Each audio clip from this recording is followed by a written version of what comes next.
Thank you so much for joining us this afternoon for this webinar on Lewa Wilderness in Kenya. I am joined by the lovely Miranda, who is sales and marketing and also manages horse safaris at the lodge. Just some housekeeping before we get started. This webinar is being recorded, so we will upload it to our YouTube channel and send it out in a follow-up along with all the sales and marketing collateral that you will need to sell Lewa Wilderness. We will also have some time at the end for questions. So if anything comes to mind throughout the presentation or at the end, please just pop it in the Q&A box and Miranda will be able to answer it live at the end. But for now, I will hand over to Miranda, who will take you through the presentation. Awesome, thanks, Orla. So yeah, Lewa Wilderness. I was very lucky to come to Kenya for 3 months, and that was, I think, nearly 9 years ago. And now even more lucky to be able to call Lewa Wilderness home. Oh, where's my presentation not clicking through? There we go. So I'll start from the top. So we are up in northern Kenya, which is normally quite confusing when you look on a map and see that we are smack bang in the middle within the Laikipia Plateau. So lots of lovely other incredible areas surrounding us, and northern Kenya is amazingly diverse. So either as a standalone destination or pairing it with some of the other more popular, well-known areas of Kenya, it can build really well into your itineraries. But the Lewa Wildlife Conservancy has a lot of history. It's one of Kenya's original conservancies. So we are 64,000 acres of sort of beautiful wilderness. It has its own airstrip. So for Air Kenya, Safari Link, any of those commercial airlines fly in direct daily, so it makes it very easy to access. Lewa Wilderness, and we also have our new offering, which is private wilderness. So Lewa Wilderness is it's the original lodge. We've been operating as a tourism destination since 1972. That is your standard sold on a per room basis, whereas private wilderness, we opened that last summer, and that is sold on an exclusive use only basis. But the lodge itself, it is still very much a family home, and that is how we want everybody to feel when they come and stay with us. The Craigs, who own and run the property, they still live here. They're still super involved. We want everyone to feel, part of the gang. We still do all our communal hosting, so guests are invited to join us at the main table. Of course, if people would like to do private dining, they can either opt in and do that for one of their meals, but generally they maybe do it once, and then quite often people move back and join us at the big table. We have 2 different accommodation styles here at Lewa Wilderness. So we have our hillside cottages, and we also have the garden rooms. All of this is broken down within our rate sheet, and we have lots of resources available to use, such as maps, floor plans for each and every cottage. So the hillside rooms are a little bit further away, something to bear in mind, especially if guests would feel more safe, feel more comfortable being close to the main areas, also mobility issues, age, and things like that. So the garden cottages, these are great for families. They are also huge. So if you did have 2 couples traveling together, they would have plenty of space.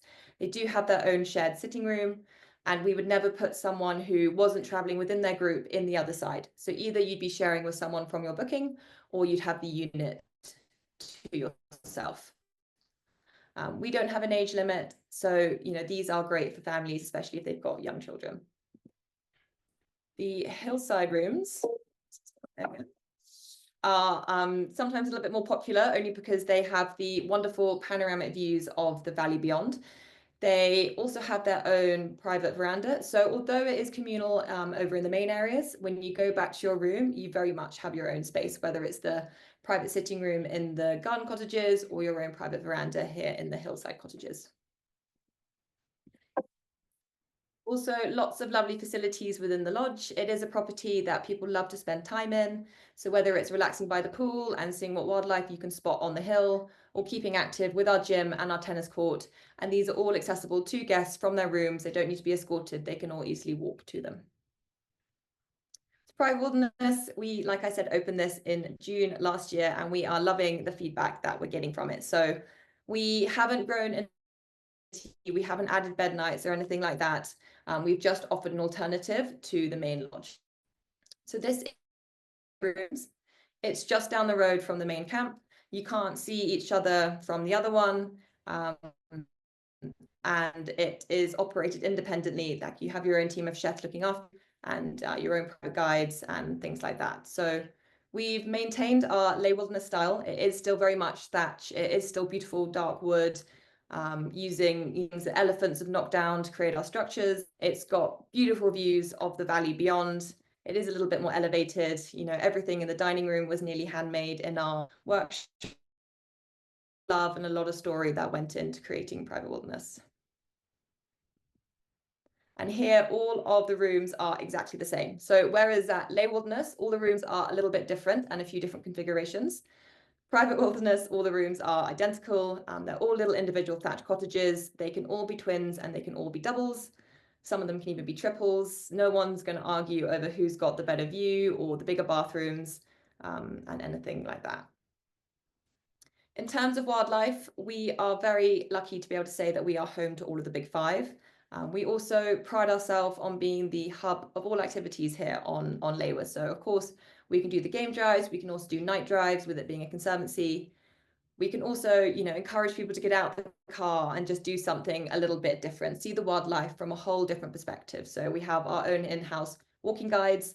We can't guarantee you a phenomenal sighting like this, but even, just, tracking or looking at all the plants and small things along the way is a really lovely thing to be able to do on a bushwalk. And of course, being Lewa Wildlife Conservancy, we are unbelievably proud of our rhino population. So we now have about 255 across the landscape. So in terms of the big five, we can definitely guarantee you a rhino. Horse riding as well, as Ola said, I am very passionate about the horses. It's what brought me to Kenya. So we have horses for everybody. So if you're a beginner, we can head out on a very simple trail ride out on the open plains, try and get close to giraffe and zebra, impala, things like that. If you've got advanced riders, we can also tailor make the rides to fit their ability and head off further afield into the hills. Lewa is also home to about 14% of the grevy zebra population, so lots of incredible, successful conservation stories surrounding what we do here. We also have our organic vegetable garden, which we are very proud of. So we love guests coming down and having a look, seeing how sustainable farming works in Kenya. It is a real life working farm. So they can go for a tour, or they can take it to the next step and do our wilderness farmhouse lunch, which is proving to be, some very funky music's about to play. A very popular product. And like I said, it is so much more than a vegetable garden. So guests can come down and it really is no smoke or mirrors. It is everything that the chefs are being able to collect from the farm that day. And with that, they create anything from a 5 to 7 course tasting menu.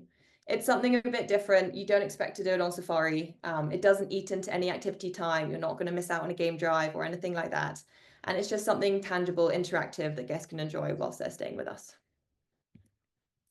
Like I've said, conservation is, what we're here for.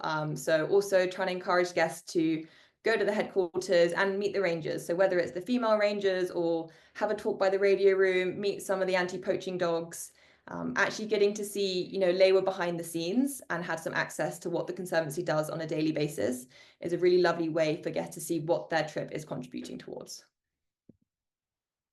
Fly camping, again, just another activity that we offer here at Lewa Wilderness. So this is for, people that are staying with us for 3 or 4 nights and they maybe want to just try something a little bit different. It is a very comfortable camp. I say it's got everything you need, but nothing more. You are going to be very well looked after. You're going to be very safe. You're going to be very warm. You're still going to have a 3-course meal cooked on the fire, but it is very much a fly camping experience. So guests, they can walk there, they can drive there, and if they're experienced, they can also horse ride there. Northern Kenya, like I said at the start, is also, it is so diverse. So for those who are staying longer and want to experience what there is on offer, they can go 2 hours one way in the day trip and they're in a forest, or they can go 2 hours the other way and they're in a very kind of culturally immersive experience to the north in Ilangwezi. So lots to keep everybody busy with.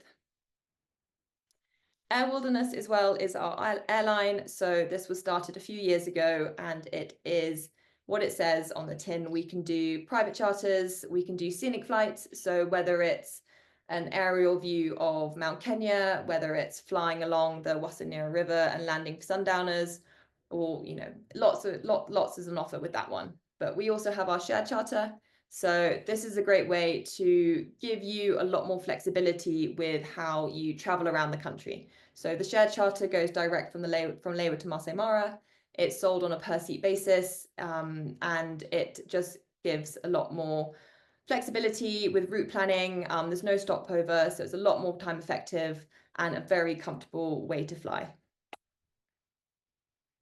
And I've gone through that very quickly, but that is us in a nutshell.